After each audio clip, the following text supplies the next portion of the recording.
Hi friends, అందరికీ నమస్కారం. అంజలి కథలకి స్వాగతం. అమృత కలశం 14వ భాగం విందాం. శకటి తన కథను ఇలా చెప్పసాగింది. మొదట్నుంచి కూడా నేనంటే మా అన్నకు ఎంతో అభిమానం. నన్ను చూడని గడియను దుర్భరంగా గడుపుతూ ఉండేవాడు. నా కోసం తను ఏదైనా లెక్క చేయడు. దానవలోకంలో మాది అగ్రజాతి కులం. జలంధరుడు, జరాసంధుడు, బకాసురుడు మొదలగువారు మాకు ఆత్మీయులు. మా అన్న కూడా వాళ్లకు సరితూగగల బలవంతుడు. మా అన్నకు నా మీద ఉన్న వాత్సల్యంతో నన్ను పరబ్రహ్మ మహర్షికి ఇచ్చి వివాహం చేయాలని తలచాడు. సర్వసంగ పరిత్యాగి, వయసు మళ్ళిన వృద్ధుడు అయిన పరబ్రహ్మ మహర్షికి నన్ను ఇచ్చి పెళ్లి చేయాలన్న వాంఛ ఎందుకు కలిగిందో నాకైతే బోధపడలేదు. నువ్వు అడగలేదా? శకటి మాటకు అడ్డు తగిలి అడిగాడు గిరిధర్. అడగవలసిన గత్యంతరం లేకుండా మా అన్న చెప్పాడు ఒకనాడు. ఆగి రెప్పపాటు కాలం ఆలోచించింది. ఏమైంది? గిరిధర్ ప్రశ్నించాడు. ఆనాడు శకటాసురుడు జన్మించిన దినం.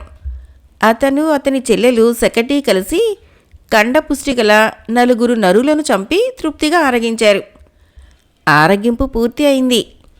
శకటి ముందుకు జరిగి శకటాసురుడి ఒడిలో తలను పెట్టి అతని కళ్ళలోకి చూసింది. శకటాసురుడు ఆప్యాయంగా తల మీద చిందరవందరగా తట్టబోర్నించిన రీతిలో ఉన్న జుట్టును చిన్నగా చిక్కుతీస్తున్నాడు. తలలో వెంట్రుకల కుదుళ్లలో నక్కి ఏనుగుల్లాగా బలిసి ఉన్న పేలను గోటితో తీసి రేగిగింజల్లాగా నోట్లోకి ఎగరేసుకుని చప్పరిస్తున్నాడు. ఏం కావాలి శకటి అని అడిగాడు.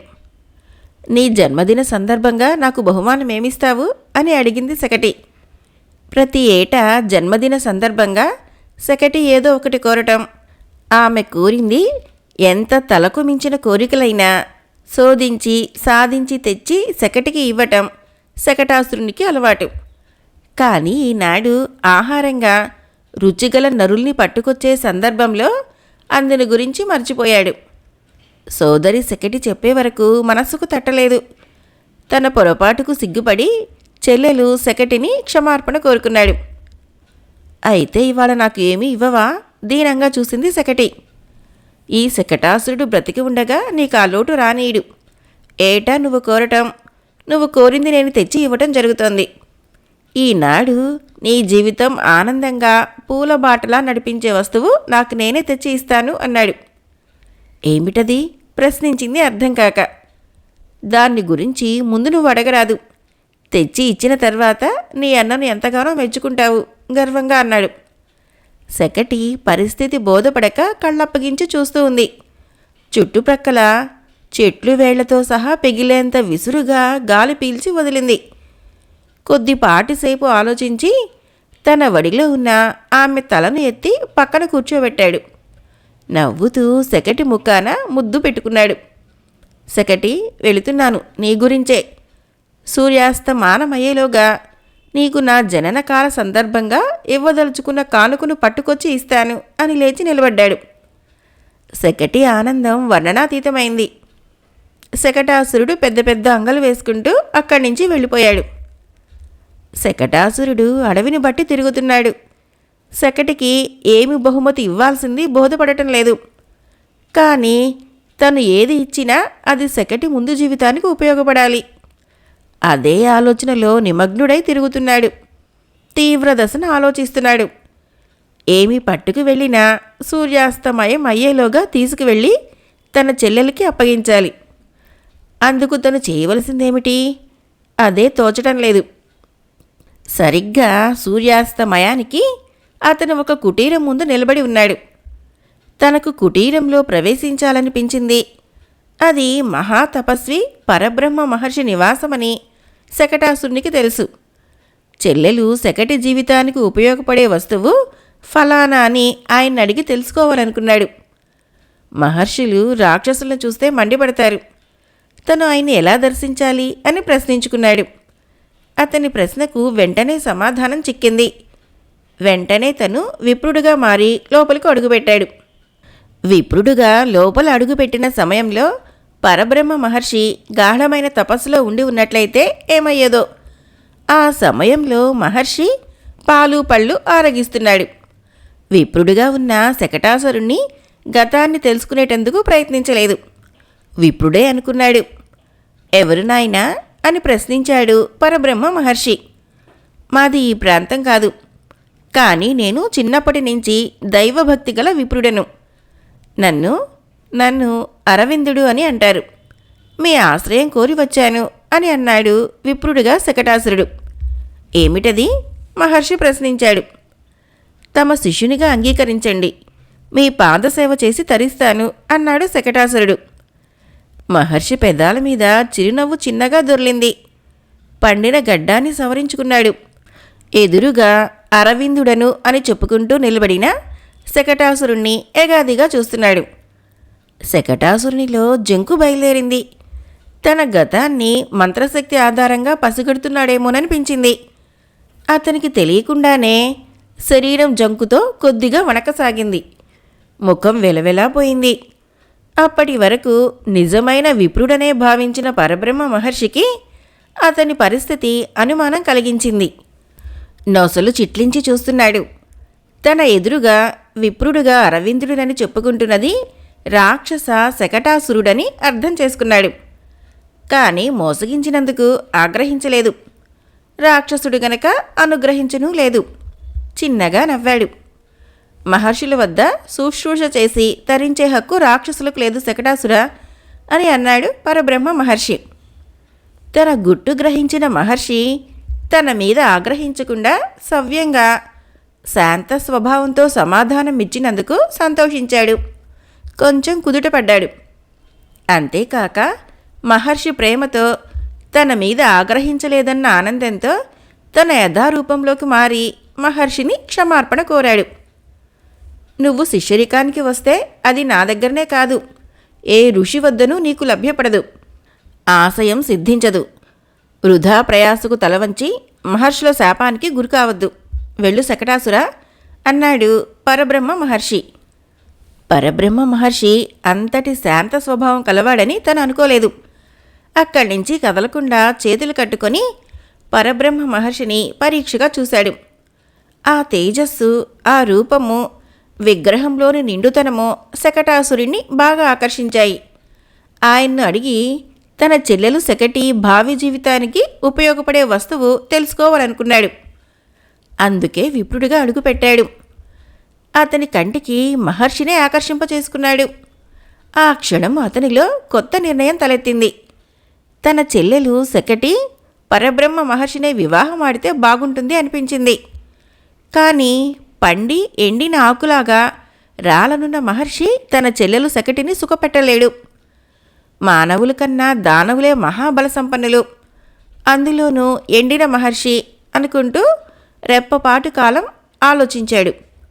ఆ వెంటనే తను ఊహించినది జరిగితే అదృష్టమనిపించింది. శారీరకంగా సుఖం లేకపోయినా మహర్షిగా ఆయన తపశ్శక్తిలో సగం తన చెల్లెలికి ప్రాప్తించగలదు. ఒకవేళ మహర్షి మరణిస్తే తన చెల్లెలు శకటి మరొకరిని కాదు ఎందరినైనా ప్రేమించవచ్చు, పెళ్లి చేసుకోవచ్చు, లేదా వశపరుచుకోవచ్చు. శారీరకంగా తప్పక సుఖం లభ్యపడి తీరుతుంది. ఆయన తపశ్శక్తిలో సగం శకటికి ముట్టినట్లయితే ఆమె అందచందాలు వృద్ధి చెందుతాయి. ఆకారంలో నాజూకుతనం వస్తుంది. ఈ ఆలోచన ఇలా ఉండగా మహర్షి సర్వసంగ పరిత్యాగి కదా, వివాహానికి కానీ ఆమెతో గడిపేటందుకు కానీ అంగీకరిస్తాడా? విశ్వామిత్రుడు అంత కోపిష్టి మేనకును ఆదరించి స్వీకరించాడు. అందులోనూ శాంత స్వభావుడు పరబ్రహ్మ మహర్షి అంగీకరించకుండా ఉంటాడా అని ఆలోచించుకుంటూ అక్కడనే నిలబడి రెప్పవాల్చకుండా మహర్షిని చూస్తున్నాడు. ఏమిటి శకటాసుర, ఏమైనా అడగాలనుకుంటున్నావా? ప్రశ్నించాడు పరబ్రహ్మ మహర్షి. ఏమీ లేదు మహర్షి, నవ్వుతూ నమస్కరించాడు. గబగబా క్షణాల మీద తన నివాసానికి వెళ్ళాడు శకటాసురుడు. అతని నివాసానికి వెళ్ళేసరికి రాత్రి పొద్దుపోయింది. శకటి ఉండుండొకసారి శకటాసురుడి కోసం నిరీక్షిస్తూ కాలుగాలిన పిల్లిలాగా గుహలో నుంచి బయట నుంచి గుహలోకి తిరుగుతూ విసుక్కుంటోంది. రోజుకన్నా ఆ క్షణం చాలా ముఖ్యమైనది. తన ముందు జీవితానికి ఉపయోగపడే వస్తువు తెచ్చి ఇస్తానని కదా వెళ్ళింది. ఏం వస్తువు తెచ్చి ఇస్తాడోనన్న ఆతృత ఎక్కువైంది. గుహ వెలుపల శకటాసురుణ్ణి చూడగానే ఎదురు పరిగెత్తుకు వెళ్ళి అతగాణ్ణి గట్టిగా కౌగిలించుకొని ముద్దు పెట్టుకుంది. తన కొరకు ఏమి తెచ్చాడోనని అతన్ని పరీక్షగా చూస్తున్నది. ఏమిటి సకటి? అర్థం కానట్లు చూసి అడిగాడు. ఏదో తెస్తానన్నావు అడిగింది సకటి. తెచ్చాను అని నవ్వాడు. ఏది? నొసలు చిట్లించి అడిగింది. ఇదిగో అంటూ ఆమె నుదుటి మీద గట్టిగా ముద్దు పెట్టాడు శకటాసురుడు. ముద్దు పెట్టుకోవడంతో అదే అతను తెచ్చిన వస్తువని ఎగిడి గొగిడి పళ్ళను బయటపడేసి ఫక్కున నవ్వింది సకటి. ఆమెతో శృతి కలిపి తను నవ్వాడు శకటాసురుడు. ఏమైందన్నయ్య, వస్తువేమీ దొరకలేదా? చేతులు తిప్పుతూ అడిగింది. నీకొక మంచి వార్త చెప్తాను, తొందరపడక చెప్పేది శ్రద్ధగా విను అన్నాడు శకటాసురుడు.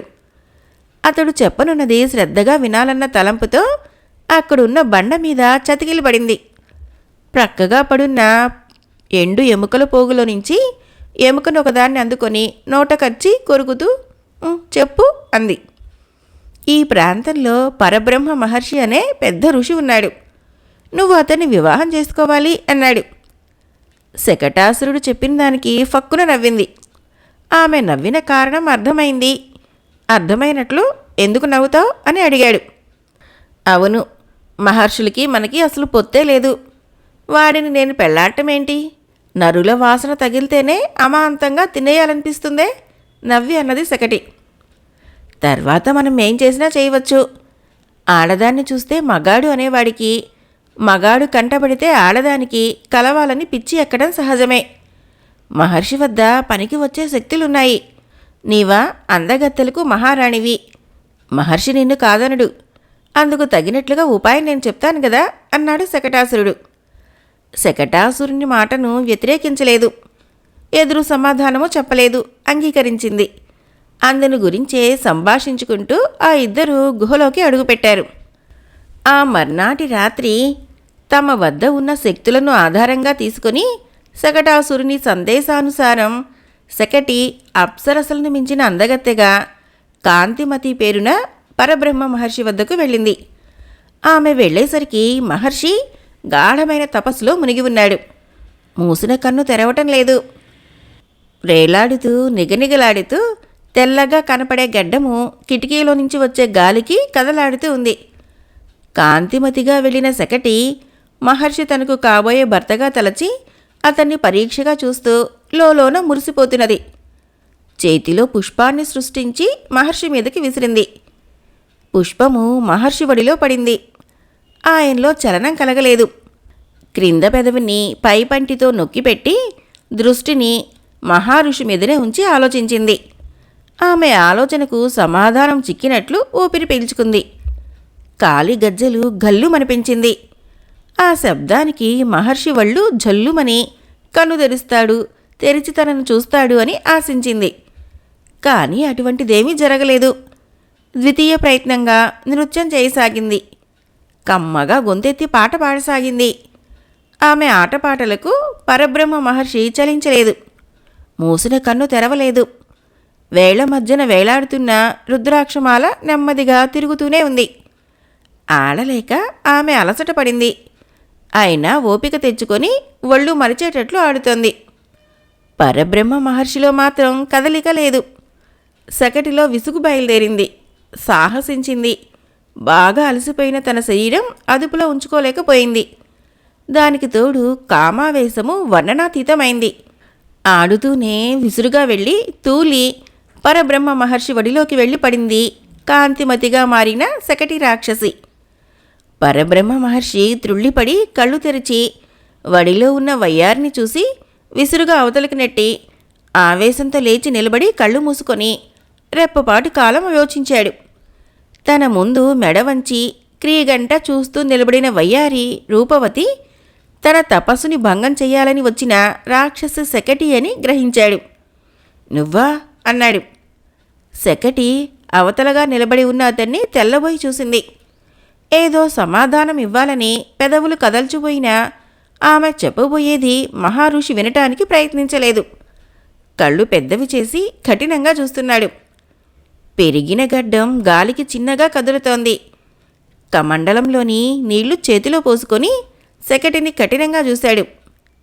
వంచకి, మా తపస్సుకి భంగం కలుగజేయాలని చూసిన కామపిశాచి. ఎప్పటికీ విడవని కామావేశ పరురాలివై జీవించు. ఈ గడియ నుంచి నువ్వు నీ నివాసం దాటి రాకుండా ఇదే బంధించేస్తున్నాను అని ఆగి నీళ్లు సెకటి మీద చల్లాడు పరబ్రహ్మ మహర్షి. కాంతిమతి సెకటిగా మారింది. తన తప్పు క్షమించమని వేడుకుంది. మహర్షి చెవిని పట్టించుకోలేదు. పో ఇక్కడి నుంచి అని అరిచి రుద్రాక్షమాల తిప్పుతున్న హస్తాన్ని ఆమె వైపు విసురుగా చూపించాడు. అంతే, ఆ క్షణంలోనే సెకటి అక్కడ అంతర్ధానమైంది. ఆమె రాక కోసం నిరీక్షిస్తున్న శకటాసురుడు చెల్లెలు సెకటికి ఎదురేగి ఏమైంది అని అడిగాడు. సెకటి ముఖ కవళికల్ని బట్టి శకటాసురుడిలోని ఆనందం మాయమైంది. సెకటి భుజాలు గట్టిగా పట్టుకొని ఒత్తుతూ చెప్పమని మళ్ళీ అడిగాడు. సెకటి జరిగిందంతా విశదీకరించింది, కంటతడి పెట్టింది. శకటాసురుడు ఉగ్రుడైనాడు. తన చెల్లెలు ప్రేమను అర్థం చేసుకోలేక చావుకి సిద్ధమైన మహర్షి శపించడం సహించలేకపోయాడు. రొప్పుతూ సెకటిని ఓదార్చాడు. నీకు వచ్చిన నష్టమేమీ లేదన్నాడు. నిన్ను ఆ పరబ్రహ్మ మహర్షికిచ్చి పెళ్లి చేసే బాధ్యత నాది. నీ అన్న శకటాసురుడు పట్టుబడితే సాధించి తీరతాడని తెలుసుగా మీసం మెలివేసుకున్నాడు. నా చెల్లెలు తనను తాను వరించి వెళితే వద్దని శపిస్తాడా? మూర్ఖ మహర్షి. మహా తపస్సాలినని మహర్షినని విర్రవీగుతున్న అతడి గర్వం అణిచివేస్తాను. నా చెల్లెల్ని పెళ్లాడి తీరాలి తిరిగి అని పళ్ళు పటపటలాడించాడు శకటాసురుడు. సోదరుడు ఇచ్చిన మాటతో సెకటి తృప్తి చెందింది. మహర్షిని పెళ్లాడి అతగాడి తపశ్శక్తిలో సగం తన వశం చేసుకుని తీరాలని తను మొండిగా తీర్మానించుకుంది. సెకటిని మహర్షికిచ్చి వివాహం చేయటానికి అవసరమైన ప్రయత్నాలు ప్రారంభించాడు శకటాసురుడు. ఇది మా కథ. ఆగింది కాంతిమంతి అయిన సెకటి. అయితే కామావేశపరురాలివై బ్రతకమన్న శాపానికి గుహ నుంచి నిన్ను కదలకుండా మంత్రశక్తితో కట్టి పడవేసినందుకు నా వంటి వారిని చెరబట్టి ఇలా హింస పెడుతున్నావన్నమాట. నీ అన్న చూస్తే నిన్ను అతగాడికే ఇచ్చి వివాహం చేస్తానని శపథం చేశాడు. నువ్వు చూస్తే కామావేశానికి బలి అయి వయసులో ఉన్న వాళ్ళను బంధించి నీలోని ఆవేశం తీర్చుకుంటున్నావు. ఇది నీకు నీచంగా కనిపించడం లేదా అని చిరాకు పడ్డాడు గిరిధర్. నేను ఎవరినీ బంధించి తీసుకురావటం లేదు, ఎవరినీ మోసగించడం లేదు. నాలోని ఆవేశాన్ని నాలోనే అణుచుకొని మదన పడుతున్నాను సమాధానమిచ్చింది కాంతిమతి. ఆ వెంటనే రాక్షస స్త్రీగా మారటంతో అప్పుడు సూర్యోదయం అయి ఉంటుందని ఊహించాడు గిరిధర్. అయితే రాత్రిలో సుందరాంగిగా పగలు యథారూపాన్ని ఉండమని పరబ్రహ్మ మహర్షి శపించాడా అని అడిగాడు. అటువంటిదేం లేదు. రూపాలు మార్చుకోవటం మాకు తెలిసిన విద్యల్లో ఒకటి. అందువలన నిన్ను ఆకర్షించేటందుకు అందగత్తెగా నిన్ను కలుసుకుని సుఖపడేందుకు ఆ మార్పును నేనే ఏర్పాటు చేసుకున్నాను అన్నది సెకటి. ఇదంతా నీ అన్నకు తెలుసా ప్రశ్నించాడు. చాటుమాటు అనేది మా జాతిలోనే లేదు. పురుషుడు గాని స్త్రీ గాని ఎందరినైనా ప్రేమించవచ్చు, ఎందరినైనా కామించవచ్చు. మా అన్న అంగీకారం మీదే నేను లోబర్చుకున్నాను సెకటి అన్నది. మీ అన్న ఎక్కడుంటాడు అడిగాడు గిరిధర్. సెకటి కిలకిలా నవ్వింది. ఎందుకు? అన్నతో సంప్రదించి నన్ను శాశ్వతంగా నీ దాన్ని చేసుకోవాలనేనా అని అడిగింది సూటిగా. గిరిధర్ మాట్లాడలేదు. సెకటి ముఖాన్ని చూడాలని అనిపించలేదు. ఆలోచనలో పడ్డాడు. జరిగిన కథను చెబితే నన్ను నువ్వు తప్పక స్వీకరిస్తానన్నావు అన్నది. నొసలు చిట్లించి ఆమెను ప్రశ్నార్థకంగా చూశాడు గిరిధర్. మహర్షితో జరిగిన కథ అలా ఉంది. నేను కామావేశ పరురాలయి కుమిలిపోయి నాలో నేను మదనపడడానికే అలవాటు పడ్డాను. కానీ నా గురించి ఏ జాతి పురుషుణ్ణి వంచాలనుకోలేదు. రాక్షస స్త్రీకి రాక్షస పురుషుడు ఇవ్వగలిగిన తృప్తి మరో జాతి పురుషుడు ఇవ్వలేడు. ఆ సంగతి తెలిసి నేను ఊరుకున్నాను. మాకు ఆహారంగా నరులు కావాలి. స్త్రీ పురుష భేదాలతో మాకు పనిలేదు. ఎవరినైనా ఆహారంగా తీసుకుంటాము. మా గురించి మాకు నరులు చేజిక్కడానికి దుండగి అనే రాక్షస సేవకుణ్ణి బండ రూపంలో ఉంచాం. ఆ బండను తాకిన వాళ్ళు ఎందరో మాకు ఆహారంగా వచ్చారు. అందరినీ తృప్తిగా ఆరగించాం మేం. అలాగే నువ్వు కూడా బండ మీద కూర్చున్నావు. అనుచరుడు నిన్ను మాకు ఆహారంగా తీసుకువచ్చాడు. తీసుకువచ్చిన నన్ను మీ అన్నా చెల్లెళ్ళు ఎందుకు ఆరగించలేదు? అర్థం కానట్లే చూశాడు. అందగాడివి గనక. నీ అందం చూసి నా మనసు చిలించింది. అన్న అనుమతి తీసుకొని నిన్ను ఆహారంగా తీసుకోలేదు. అభిమానించాను. అనురాగాన్ని పంచి ఇచ్చాను. నాలోని తృష్ణను తీర్చుకున్నాను అన్నది రాక్షస శకటి. గిరిధర్ అంతా విన్నాడు. పెదవి కొరుక్కుంటూ రెప్పపాటు కాలం ఆలోచించాడు. నన్ను విడవకూడదని, నా మీద మమకారంతో నన్ను పెళ్లాడాలని నీకుంటే చెప్పు.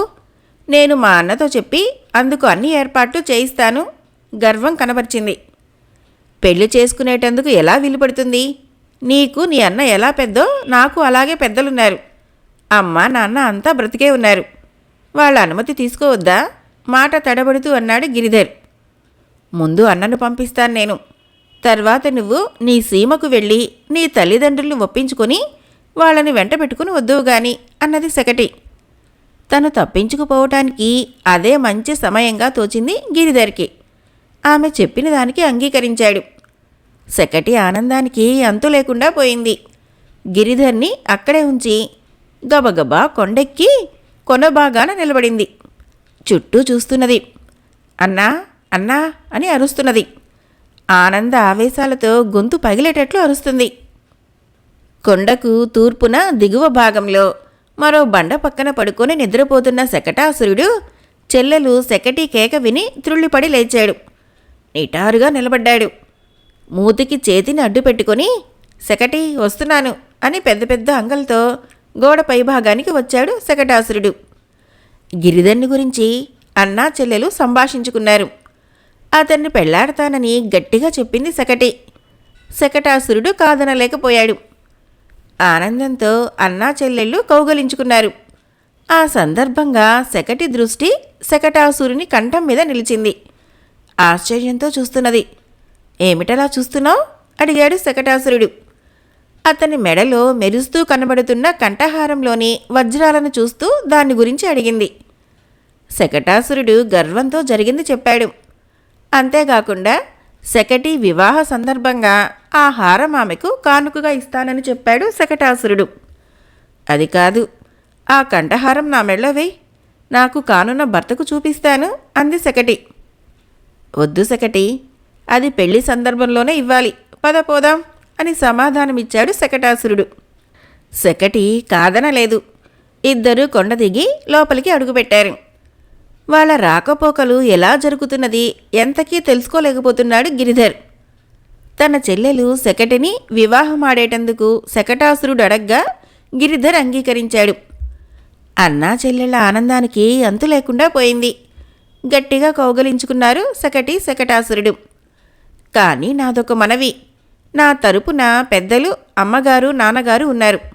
నేను వాళ్ళ అంగీకారం తీసుకుని రావాలి. అందుకు మాకు అభ్యంతరం లేదు. కానీ ఒక్కటి మాత్రం గుర్తుంచుకో, నువ్వు ఇక్కడ ఉండాలి. నా చెల్లెలు మాత్రం నీ సీమకు రాదు. ఈ సంగతి నీ తల్లిదండ్రులకు చెప్పు శకటాసురుడు అన్నాడు. గిరిధర్ తల ఊపాడు. మరో సంగతి ఏమిటంటే, పరబ్రహ్మ మహర్షికి మా శకటిని వివాహం చేయాలని తీర్మానించుకున్నాను. అంతవరకే నువ్వు దానికి భర్తగా ఉండాలి అని చెప్పాడు శకటాసురుడు. గిరిధరు తల ఊపాడు. ఆ తక్షణము శకటి శకటాసురులు ఒకరినొకరు చూసుకున్నారు, నవ్వుకున్నారు. వెంటనే కుడి చేతిని పైకెత్తి గిరిధర్ మాడు మీద చరిచాడు శకటాసురుడు. అప్పటికప్పుడే గిరిధరు గిరగిరా తిరిగి క్రింద పడ్డాడు. అతనికి స్పృహ తప్పింది. వెంటనే మరొక రాక్షస అనుచరుణ్ణి పిలిచి గిరిధర్ని బయటపడేసిరమ్మని చెప్పాడు శకటాసురుడు. అనుచరుడు గిరిధర్ని భుజాన వేసుకుని మాయమయ్యాడు. అమృత కలశం 14వ భాగం సమాప్తం. రేపు 15వ భాగం కథ విందాం. ఫ్రెండ్స్, నా కథలు నచ్చినట్లయితే మన ఛానల్ని తప్పకుండా సబ్స్క్రైబ్ చేయండి, లైక్ చేయండి, షేర్ చేయండి, కామెంట్ చేయండి. Thank you.